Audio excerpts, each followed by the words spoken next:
Hey, bonjour à tous, c'est Atlas510. J'ai le plaisir aujourd'hui de vous retrouver pour une petite vidéo un peu particulière. J'ai eu cette idée-là quand j'ai ouvert du Duelist Légendaire 10.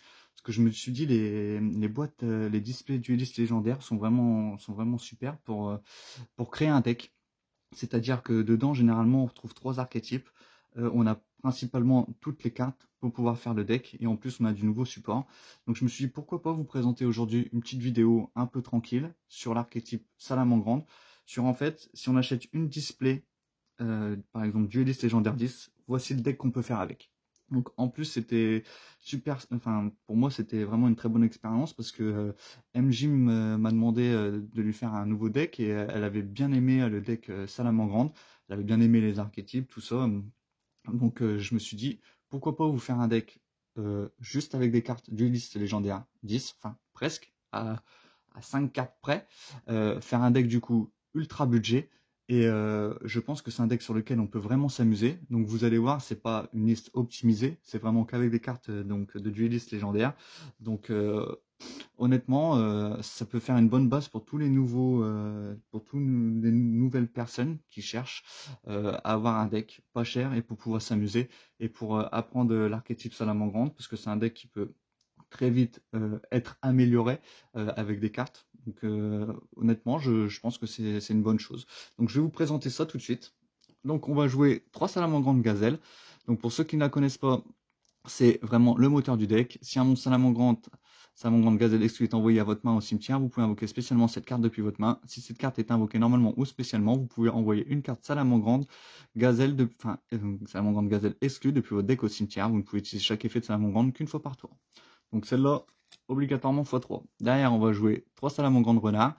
Donc je joue, moi, dans mon deck, on va dire, oui, compétitif. Je la joue en MP19, en secrète. Elle est vraiment magnifique. Donc cette carte est très importante. Donc lorsque cette carte est invoquée normalement, vous pouvez dévoiler les 3 cartes du dessus de votre deck. Et si vous le faites, vous pouvez ajouter une carte Salamandre dévoilée à votre main. Et aussi mélanger les cartes restantes dans le deck. Si cette carte est dans votre cimetière et qu'une magie piège fasse recto sur le terrain, vous pouvez défausser une carte Salamandre, invoquer spécialement cette carte, puis vous pouvez détruire une magie piège face recto sur le terrain. Vous ne pouvez utiliser qu'un effet de Salamandre renard qu'une fois par tour. Celle-là, bien sûr qu'on la joue x3. Derrière, on va jouer 3 Salamandre volaille. Donc cette carte, c'est juste l'invoque spé du deck. Si en plusieurs monstres Salamandre volaille exclus sont invoqués normalement ou spécialement sur votre terrain, vous pouvez invoquer spécialement cette carte depuis votre main. Vous ne pouvez utiliser cet effet de Salamandre volaille qu'une fois par tour. Vous pouvez envoyer une carte Salamandre depuis votre main ou terrain au cimetière, peut cibler une magie piège contrôlée par votre adversaire. Ce tour, la carte posée ne peut pas être activée. Donc, elle s'invoque spé, et en plus, elle permet de gérer les magies, une magie piège adverse. Donc vraiment très très fort. Derrière, je vais jouer 3 Salamandre Jacques Jaguar. Donc cette carte-là, elle a un effet de Perce Def, mais ça, c'est pas très très important. Par contre, si elle est dans le cimetière, elle se permet de se réinvoquer dans une zone pointée d'un monstre Link. Donc c'est vraiment très sympathique pour remplir le terrain et pour pouvoir faire des links. Derrière, je vais jouer 3 Salamandre Roule Boule. Donc cette carte-là, elle permet de se défausser et d'augmenter le niveau, l'attaque de 500 points d'un Salamandre. Et une fois qu'elle est envoyée au cimetière, on peut la réinvoquer sur le terrain. Mais lorsqu'elle requittera le terrain, elle sera bannie à la place. Vraiment très très fort. Et derrière, je vais jouer une petite pelette parce que je la joue en x1. Je pense qu'on peut l'avoir au moins une fois quand on ouvre une display. Donc du coup, j'ai décidé de la jouer. C'est un monstre synthoniseur, donc même si là, on va pas jouer de synthoniseur dans le deck, mais vous pouvez le faire. Si jamais vous avez eu une super et après l'ultra rare, c'est pas le Phoenix, je sais plus exactement quelle carte c'est, mais vous pouvez la jouer et pourquoi pas du coup l'utiliser et utiliser pour invoquer une synchro. Je cherchais en même temps la carte parce que je l'avais eu dans une ouverture, mais je la cherche en même temps et c'est pas évident. Hop, c'est le Salamandre Griffon éclatant. Hop.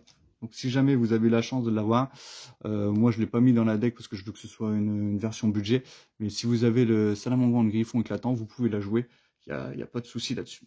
Donc moi je la trouve sympa parce que elle permet de s'invoquer SP, c'est ça, elle permet de s'invoquer SP. Si vous avez minimum 2 monstres Salamandre dans votre cimetière, vous pouvez invoquer spécialement cette carte. Donc voilà, excusez-moi, je cherchais un petit peu mes mots. Et en plus, elle permet de piocher un. Donc c'est vraiment sympa. Je le joue x1 dans le deck. Je me suis dit que ça rentrait bien. Derrière, on va jouer un gros ratio de cartes magie et de cartes pièges, forcément. 3 cercles salamandre, donc elle permet d'aller tuto n'importe quelle carte salamandre. Et en plus, elle permet de, quand on cible un monstre lien que vous contrôlez, qui a été invoqué par lien en utilisant un monstre du même nom, celui-ci comme matériel, ce tour, le monstre lien n'est pas affecté par des effets de monstre. Donc, toujours très sympa. Derrière, forcément, on va jouer 3 pioches ardentes, donc on va pas jouer de peau de... Comment de peau des désirs ou quoi, ce qui n'était pas dans l'extension, mais on va jouer cette petite carte qui peut être sympa. Je vais dire n'importe quoi, mais si vous jouez contre un deck désenchaîné, honnêtement, ça peut être très très sympa. Cette carte est toujours traitée comme une carte salamandre. Si votre adversaire contrôle plus de cartes que vous, ciblez un monstre lien contrôlé par votre adversaire, piochez un nombre de cartes égal à sa classification. Lien, vous ne pouvez activer qu'une pioche ardente par tour. Vous ne pouvez invoquer ni normalement, ni spécialement de monstre feu. Exclu le tour, vous activez cette carte. Donc c'est pas trop grave pour la restriction, on joue que des monstres feu. Donc derrière, on va jouer 3 volontés de la salamandre, qui est une carte magie continue, que moi-même dans mon deck compétitif, je la joue x2. Donc là, on va la jouer x3, on va pas s'en priver. Durant votre main phase, vous pouvez invoquer spécialement un monstre salamandre depuis votre main au cimetière. Vous pouvez envoyer cette carte face recto depuis le terrain au cimetière, puis cibler un monstre lien salamandre que vous contrôlez, qui a été invoqué par un lien en utilisant un monstre du même nom que celui-ci comme matériel. Invoquez spécialement un nombre de monstres salamandre depuis votre main au cimetière en position de défense, inférieur ou égal au nombre de classifications lien du monstre. Très très fort. Derrière, on va jouer juste 2 terrains, au cas où on s'en fait gérer un par l'adversaire. Donc derrière, je vais jouer une transcendance salamandre, donc cibler un monstre lien salamandre que vous contrôlez, invoquer spécialement un monstre lien salamandre du même nom depuis votre extra deck en utilisant le monstre que vous contrôlez comme matériel. Ceci traité comme une invocation lien, vous ne pouvez activer qu'une transcendance. Donc ça, c'est au cas où on n'a pas le terrain, on joue une petite transcendance. Derrière, je vais jouer 2 charges salamandrantes, donc activer un de ses effets, cibler 3 de vos monstres feu qui sont bannis ou dans votre cimetière, mélangez mélangez 2 des 3 cartes dans le deck, et si vous le faites, invoquez spécialement le monstre restant. Mais le reste de ce tour, les effets sont annulés et aussi ne peut pas attaquer. Si vous contrôlez un monstre rituel, fusion, synchro, X ou lien, dont l'attaque actuelle est différente de leur attaque d'origine, vous pouvez cibler une carte sur le terrain, détruisez-la.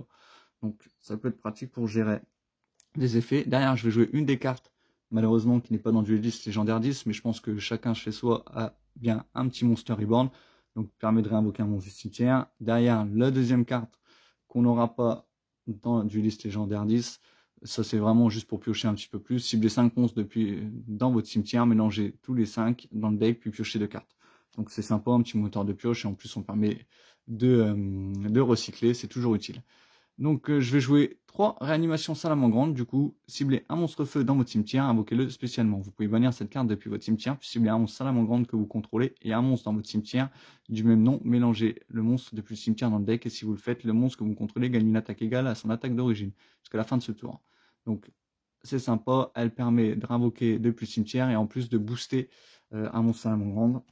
Vraiment très très fort. Donc je vais jouer 2 rages salamandre, donc qui permet soit de sacrifier un monstre salamandre pour péter une carte sur le terrain, soit de cibler un monstre lien salamandre que vous contrôlez qui a été invoqué par lien en utilisant un monstre avec le même nom, et de détruire autant de monstres que sa classification. Donc, vraiment très pratique. Derrière, je vais jouer la piège qui negate les magies.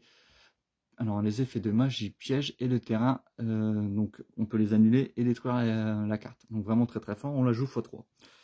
Voilà pour le main deck. Donc après je joue un ratio comme je vous l'ai dit, donc de cartes magie et pièges assez importantes que vous pourrez bien sûr. Je pense qu'on peut le jouer comme ça pour apprendre à jouer le deck. En tout cas MJ le joue comme ça pour vraiment apprendre. Et puis après je vais améliorer au fur et à mesure où elle passera carrément sur mon deck compétitif. Mais en tout cas pour apprendre l'archétype, pour se faire plaisir, je pense que c'est très sympa. Derrière, on va passer à l'extra deck. Donc, 3 phalanx. Donc, elle permet d'aller tuto le terrain pour refaire des invocations liens qui soient réincarnées, donc avec le même nom. Et en plus, elle a un effet de protection, c'est-à-dire lorsqu'un monstre salamandre va être détruit, par exemple si on prend un Raigeki ou un trou noir, et qu'elle est dans le cimetière, on peut la bannir pour protéger les monstres. Vraiment très très fort. Derrière, je vais jouer 2 salamandres dans le mirage. C'est toujours pratique de faire une petite link 1 des fois pour envoyer un monstre salamandre au cimetière si on ne peut pas démarrer.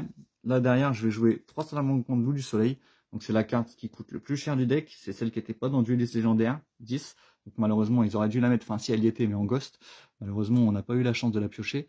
Mais en tout cas, elle était sortie en MP20, donc elle vaut pas grand chose. Mais cette carte-là, elle fait vraiment tourner le deck.